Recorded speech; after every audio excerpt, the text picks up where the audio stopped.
It looks like Keyshawn Davis's hopes and dreams have come to fruition. What he has wished for, he has now gotten. It's looking like that Top Rank is going to make this fight with him and Denys Berinchyk happen.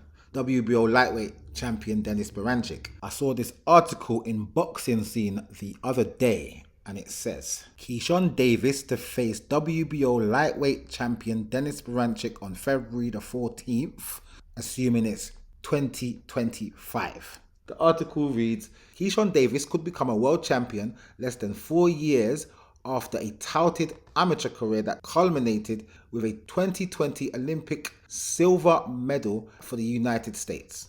Davis is set to fight WBO lightweight champion Denys Berinchyk on February the 14th at the Madison Square Garden Theater in New York, headlining a Top Rank on ESPN event. An official informed of the deal told Boxing Scene on Thursday. Also set to appear on the undercard is junior middleweight contender Xander Zayas against an opponent yet to be determined. Davis, 12-0 with 8 knockouts, delivered a remarkable 2024 campaign highlighted by a second-round knockout of Gustavo Lemos in a sold-out homecoming fight in Norfolk, Virginia on November earlier in the year. Davis, 25, also knocked out former 2-division champion Jose Pedraza and secured a unanimous decision victory over the durable Miguel Badueno. While Davis has called for more meaningful fights in recent months against Gervonta Davis, Teofimo Lopez Jr., Vasyl Lomachenko, and amateur rival Andy Cruz, amongst others, Berinchyk was always believed to be the best route for a crack at his first world title. Berinchyk, 19-0 with 9 KOs, scored one of the upsets of the year in May, landing a split decision win against Emmanuel Navarrete for the vacant 135-pound title he now holds.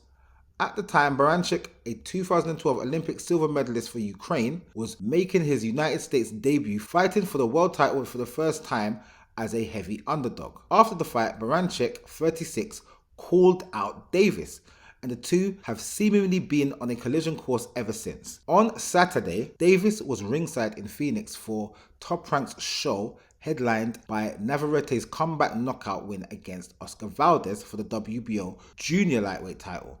During an interview with ESPN's Mark Kriegel, Davis began building up the bout, complimenting the crafty Berinchyk for his footwork, movement, and mental fortitude. I feel like Berinchyk has sneaky power, sneaky strength, said Davis, but I feel like people underestimate his IQ. I really feel like he goes in there, he thinks about what he's going to do next, and he executes. Before his win against Navarrete, Berinchyks' best win of his 9-year career came against Anthony Yigit via unanimous decision in August 2023, the fight before his career-defining night against Navarrete. So, the fight seems to be on. They're already announcing some of the undercard with Xander Zayas, talking about his next fight. Yeah, we're here. Be careful what you wish for. That's a saying out there. There's a saying out there that says, be careful what you wish for because you just might get it. They're both Olympic silver medalists. It's just that Keyshawn Davis was the 2020 Olympics and Denys Berinchyk was like 2012, 8 years prior. So he's got a big head start over Keyshawn. And he's got a lot of experience on the pro level over Keyshawn as well. And for me, Denys Berinchyk kind of got to this position the hard way, the non-conventional way, the underneath the radar type way. He's got the same promoter as Usyk and Lomachenko with Alexander Krassyuk, K2 Promotions, but he's been on a lot of undercards and he's been an opponent more so than the fighter that the promotion is actually backing. But he's won the fights and he's come through all the fights and got to the point now where he's unbeaten, 19-0, 9 knockouts. He's not a knockout specialist, but he's not one to sit on his punches. He has that, what they call it, European style. I call it more amateur background type style from the European setup as well, where punches are thrown in bunches, but punches aren't really sat on to carry much power or to send much power. It's more in and out of danger, landing telling blows, scoring punches, that can stun your opponent and make them hesitant in their attacks, which then gives you the advantage and ultimately you win your fight. Keyshawn Davis, on the other hand, is only 12-0 with 8 knockouts himself at this point in his pro career. And even though he's had some more notable fights, or should I say fights that's known more to the public, I would say that his resume isn't that much better than Denys Berinchyk. They share at least one common opponent with Anthony Yiggett, and Keyshawn actually fought him first. So you may say that he weakened him for Denys Berinchyk, but he did get a win back before he fought Denys Berinchyk.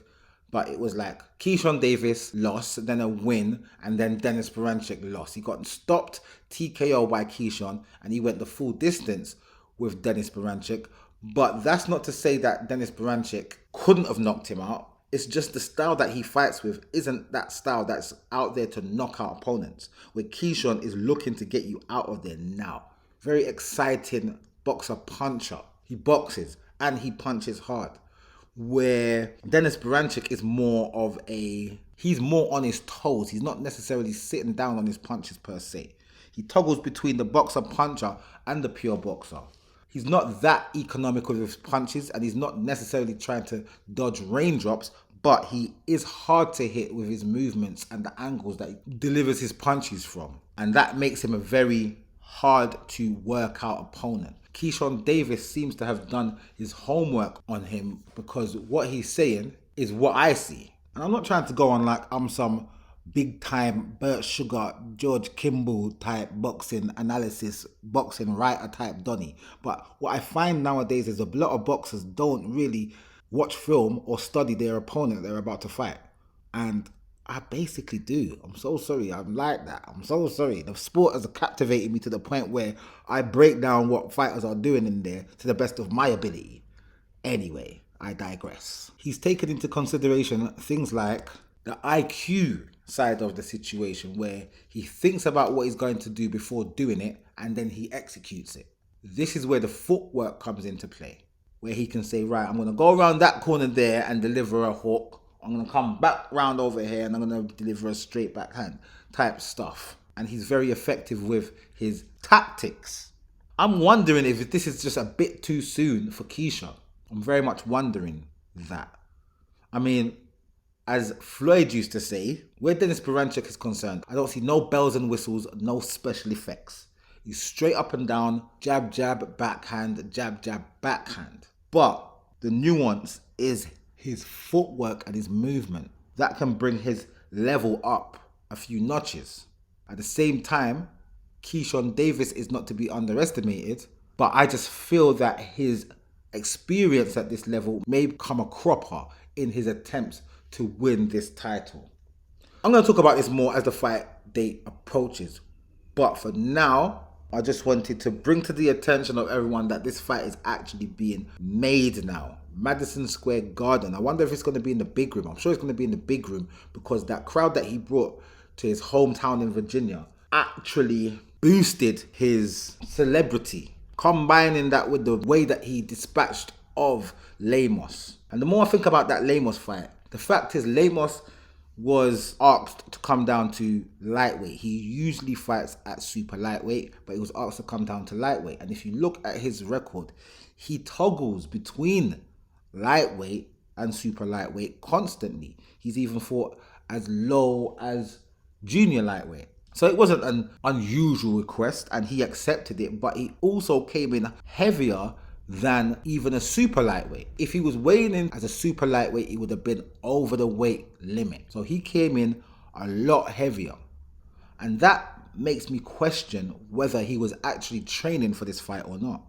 Whether they just pulled him off the couch and said, come, jump in the ring and have this fight with this guy. Or if him himself was not training at the time.